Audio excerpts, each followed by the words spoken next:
啊，这个选战拍甲热扑扑的台北市，媒体上新的民调，蒋万安的支持度40%，黄珊珊23%，陈时中22%，嘛再度来传出着弃保的传言。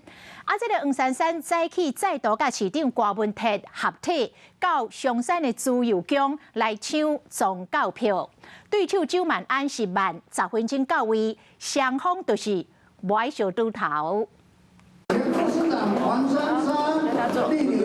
无党籍台北市长候选人黄珊珊今仔日一透早去松山自由宫，台北市长郭文哲嘛出现，两个人唔关行政中立争议，搁合体。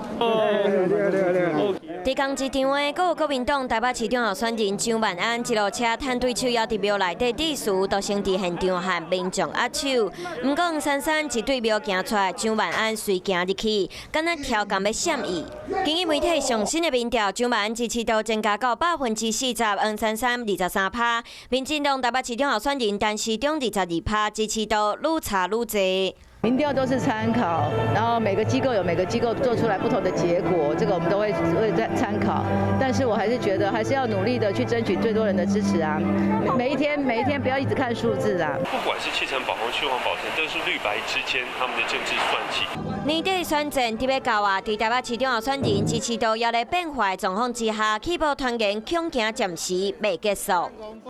Hello， 大家好，我是乃瑜，要教给大家2个任务。第一个，华视新闻的脸书专页，你按赞了吗？还有华视新闻的 YouTube 频道，赶紧订阅起来，还要记得按赞，开启小铃铛哦。